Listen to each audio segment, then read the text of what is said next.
공지하고 이게 공안지가 좀 비슷한 용어인데 용어가 완전히 달라요. 공안지는 그 뒤에 용어하고 같이 비교를 하셔야 돼. 공안지가 있고 12분에 또 유휴지도 있죠. 그리고 휴한지도 있습니다. 이 세 개 용어를 한꺼번에 비교를 하셔야 됩니다. 그러니까 공안지나 유휴지나 휴한지는 전부 놀리고 있는 땅이다. 놀리는데 이제 놀리는 목적이 서로 다른 거죠. 공안지는 도시 토지를 도시에 있는 토지는 건축을 해야 되겠죠.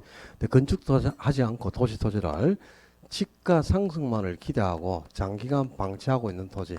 그거는 이제 집가 상승의 목적을 두고 그러니까 투기 목적으로 방치한다는 뜻이죠. 그죠? 그러니까 도시 토지는 건축을 해야 되는데 건물도 안 짓고 그냥 집가가 오를 때까지 방치만 하고 있는 집가 상승을 목적으로 투기 목적으로 놀리고 있는 토지가 공안지예요. 그러니까 한가할 한자 비공자니까 한각이 비어 있다는 뜻이겠죠. 그죠? 유지도 역시 마찬가지입니다. 유지도 역시 집가 상승의 목적을 두고 투기 목적으로 방치하고 있는 바람스럽지 못하게 놀리는 땅이죠. 근데 이거는 외곽의 농지입니다. 외곽에 있는 농지를 농업 활동에 이용하지 않고 바람스럽지 못하게 그냥 방치하고 있는 토지를 유지라고 하는 거예요. 그러니까 유지나 공안지는 둘 다 투기 목적으로 방치하는 땅입니다. 다만 이제 도시에 있는 토지를 투기 목적으로 방치하고 있으면 공안지가 되는 거고 외곽의 농지를 방치하고 있다 그러면 유유지가 되는 건데요. 유유지는 몰라도 상관없어요. 공안지가 중요한 거지. 일단 공지는 투기 목적으로 놀리는 땅이 아니잖아. 그죠? 도로 등을 확보할 목적으로 합리적으로 비워둔 땅이란 말이야. 그죠? 금피울만큼 건축을 하고 도로 등을 확보할 목적으로 합리적으로 비워둔 거죠. 이거는 정상적으로 비워둔 겁니다. 공지는. 근데 공안지는 투기 목적이죠. 목적 자체가. 그지? 그게 이제 차이점이고요. 또 공안지하고 휴안지하고 차이점. 이게 이제 중요한 거다. 휴안지는 쉴 휴자 한가할 한자야. 그러니까 한가하게 쉬고 있는 토지라는 뜻이죠. 그죠? 그러니까 이거는 정상적입니다. 정상적으로 쉬게 하고 있는 토지인데 이거는 지력 향상의 목적을 둔 거예요. 지력 향상 목적으로 토지의 비옥도를 회복시킬 목적이다 이 말이야. 그러니까 우리 시골에 농지가 있는데 벼농사 끝나면 그 자리에 바로 보리농사를 짓잖아요. 근데 벼농사 끝나자마자 보리농사를 바로 안 지어. 토지를 한두 달 그냥 가만 내버려 두는데 그거는 더 나은 보리농사를 짓기 위해서 정상적으로 토지를 일정 기간 쉬게 하는 겁니다. 그지? 그러니까 이거는 아주 바람직스럽게 쉬게 하고 있는 거잖아. 놀리는 건 아니고, 그지? 목적 자체가 완전히 다른 거야. 그러니까 투기 목적으로 방치를 하고 있다. 그러면 공안지고, 지적 향상의 목적을 두고 토지의 비옥도를 회복시킬 목적, 비옥도의 회복의 목적을 두고 이 지적을 향상시켜서 더 나은 농사를 짓기 위해 정상적으로 쉬게 하고 있는 토지가 휴한지예요. 그러니까 공한지, 휴한지 한자가 들어가지만 그지? 앞에 공자하고 휴자는 달라. 휴자가 쉴 휴자란 말이야. 그러니까 정상적으로 쉬게 하고 있다 그러면 쉴 휴자가 바로 또 올라야 돼. 이 공한지하고 휴한지하고 아주 많이 혼란스러워서 여러분들이 많이 틀리는데 이것도 자주 등장합니다. 시험 지문에. 그 다음에 이제 뭐 그 외에도 또 토지 용어들이 상당히 많이 있어요. 유지는 모르더라도 공안지하고 휴안지는 꼭 구분을 하고 계셔야 돼요. 그리고 그 외에 이제 소지하는 게 나오지. 소지 또는 원지라고도 합니다. 소지, 원지. 이거는 자연 상태 그대로의 토지. 그러니까 이렇게 표현할 수 있어. 개발되기 이전에 자연 상태 그대로의 토지. 그러니까 보통 토지는 그죠. 우리 지금 육안으로 보이는 요 도심 주변에 있는 토지들은 다 파헤쳐 버렸지. 자연 상태 그대로 존재하고 있는 토지라는 거는 그냥 황무지, 자연 경관 이런 겁니다. 그런 걸 그냥 소지 이렇게 표현한 거야. 근데 이 자연 상태의 토지를 우리가 지금은 다 파헤쳐서 농작 활동을 하고 있다. 농지로 이용하고 있거나 주택을 지어서 주거지로 이용하고 있거나 상가를 건축해서 상업지로 이용하죠. 그럼 이미 개발이 됐잖아. 그건 그죠? 자연 상태에서 손을 한번 가해서 가공을 거쳤잖아요. 이런 거는 이미 개발이 된 토지고 개발되기 이전 상태에서 자연 상태 그대로 존재하고 있는 토지가 있잖아요. 이런 토지를 원래 그대로의 토지, 원지 또는 소지 이렇게 표현하는 겁니다. 그러니까 개발되기 이전의 토지 또는 뭐 자연 상태 그대로의 토지 이렇게 표현하시면 돼요. 그 다음에 포락지 하는 게 나와. 포락지. 포락지는 개인이 가지고 있는 논밭이 하천으로 변해버리고 물줄기에서 땅이 씻겨져 내려가지고 그냥 떨어져 나가버리고 없어진 땅이야. 여기에 이제 하천이 이렇게 형성되어 있으면 하천 주변에 개인들이 논이나 밭을 보유하고 있다고. 근데 홍수가 나서 물이 뭐 상류에서 세차게 내려오면 이 하천 주변에 있는 토지가 물줄기에서 씻겨서 내려가 버리고 땅이 없어져 버려, 그죠? 그리고 이제 물이 이만큼 차가지고 하천으로 그냥 배내버린다고. 그럼 이 부분은 원래는 개인이 가지고 있는 전답이었는데 하천으로 배내버리고 수면 밑으로 가라앉아 버렸죠, 땅이, 그죠? 떨어져 나가 버렸단 말이에요. 물줄기에 의해서 씻겨져 내려가가지고. 그래서 집안이 절도되어 무너져 내린 토지, 뭐 이렇게도 표현하고요. 집안이 절도되어 무너져 내린 토지, 개인의 논밭 등이 하천으로 변한 토지, 또는 개인의 논밭이 수면 아래로 잠긴 토지, 뭐 여러 가지로 표현해요. 이렇게 원래 개인이 가지고 있던 논밭이었지만 하천으로 변해버리고 수면 아래로 잠겨가지고 땅이 떨어져서 씻겨져서 없어져 버린 겁니다. 이런 토지를 포락지라고 하는 거예요. 근데 이 포락지하고 이제 최근에 아까 빈지하는 게 있잖아, 그죠? 해변에 있는 토지로서 개인이 소유할 수는 없으나 활용 실익이 높은 해변에 있는 바닷가를 빈지라 그랬죠. 그 빈지하고 포락지를 반대로 이렇게 내는 경우가 작년, 재작년 2년 계속 나왔어요. 작년 시험에서 토지의 용어에서 옳은 답이 틀린 걸 찾는 건데, 틀린 걸 찾는 게 이 포락지가 틀린 거로 빈지로 해갖고 나왔습니다. 그 다음에 포락지 자체를 한 문제로 낸 적도 있고, 이 포락지는 최근에 한 5년 동안 3번이나 등장을 했다. 자주 다루지 않다가 최근에 나온 용어니까 이런 용어는 기억에 두는 게 좋겠죠, 당연히. 그 다음에 좀 어려운 용어가 한 게 있다요. 한계지.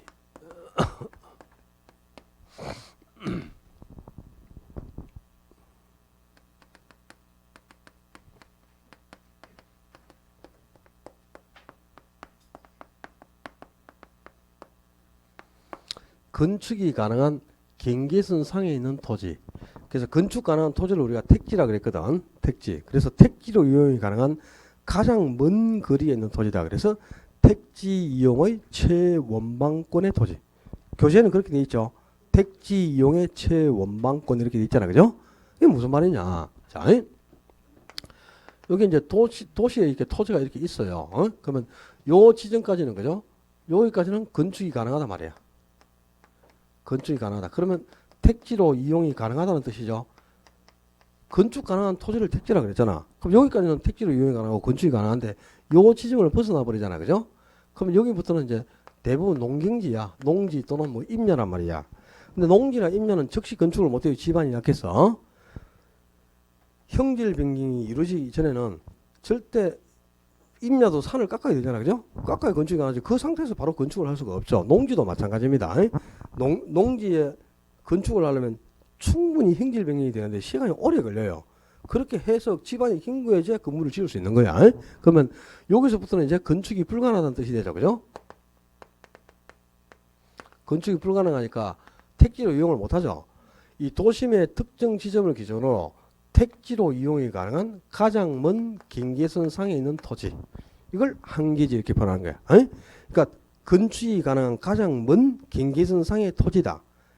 또는 택지로 이용이 가능한 가장 먼 거리에 있는 토지다. 그래서 택지 이용의 최원방권 이렇게도 표현하는 거예요. 그리고 이제 한계지는 이런 토지는 이제 이런 토지를 택지 한계지, 택지 한계지라고요. 그다음에 또 농지 한계지라는 것도 있어요. 여기가 이제 농촌사회인데 농촌사회에서 어느 지점을 기준으로 해서 여기까지는 농작 활동을 하면 수확량이 나와. 근데 이 지점 이후부터는 수확량이 산출이 안 돼. 비옥도가 없어서. 그런 토지도 있겠죠.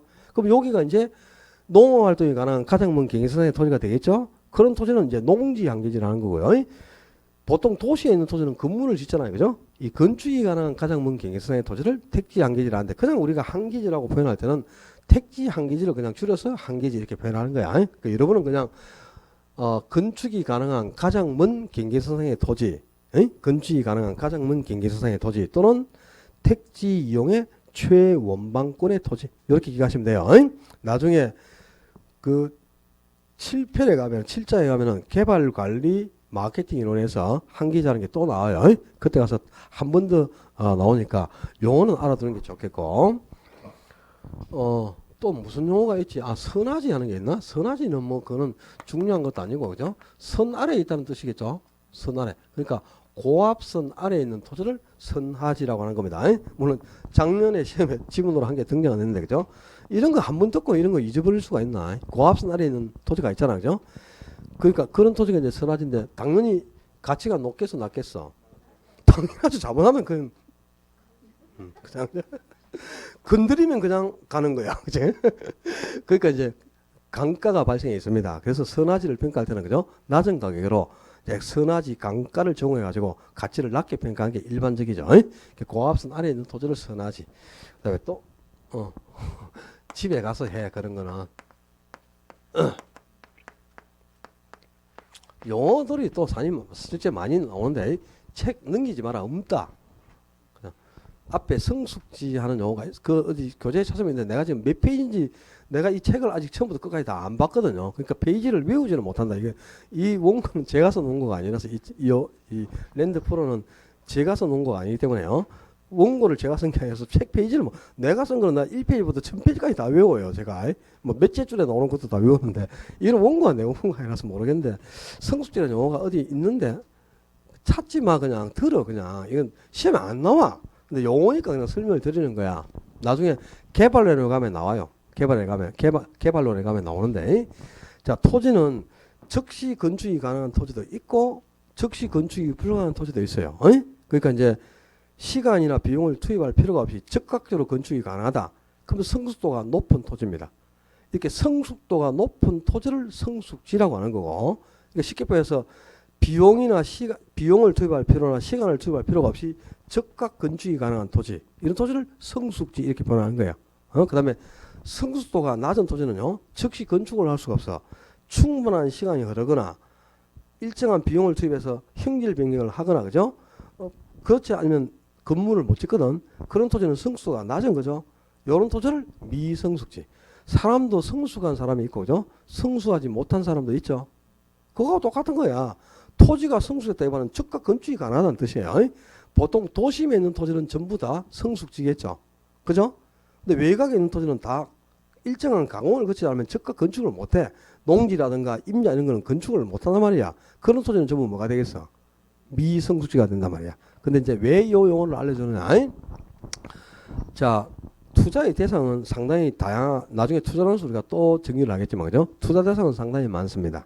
그러면 주택도 있고, 그죠? 뭐 상가도 있고, 공장도 있고, 토지도 있고, 뭐 여러 가지가 있죠. 투자 대상이, 그죠? 근데 그 중에 제일 좋은 거는 토지다.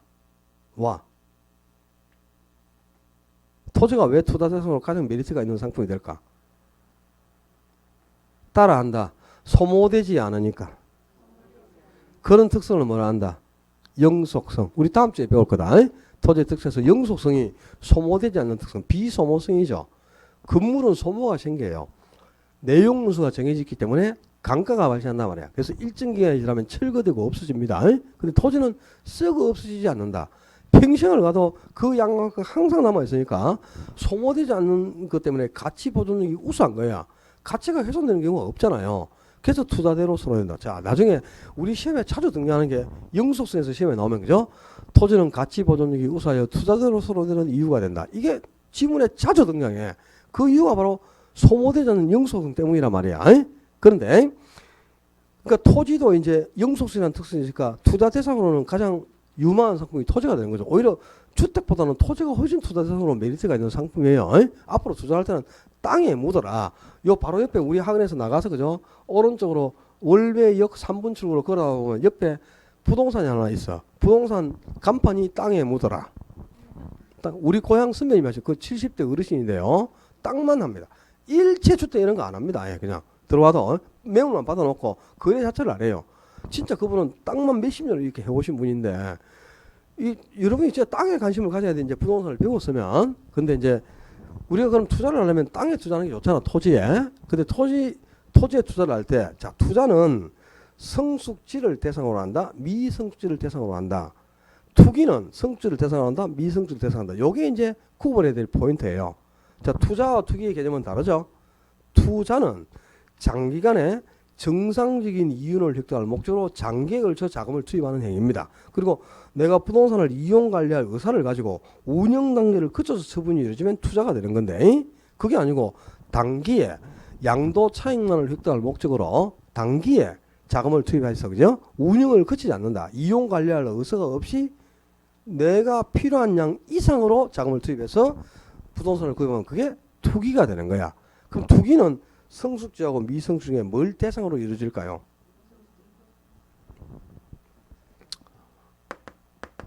이런 것 봐. 확률은 50%인데 참 맞추기 어렵지. 그제? 학설에 딱 대립이 생기잖아, 지금, 그제?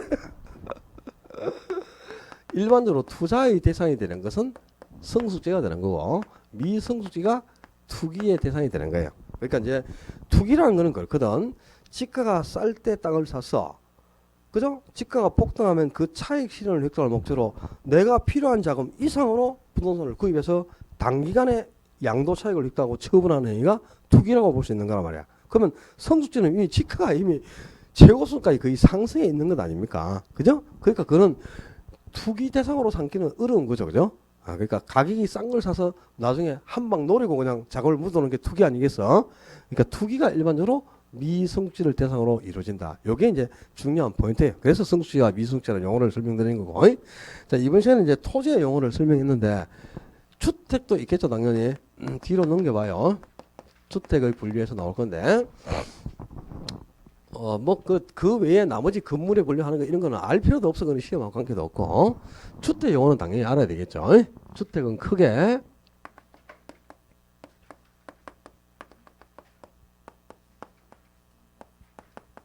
단독주택과 공동주택으로 나눕니다.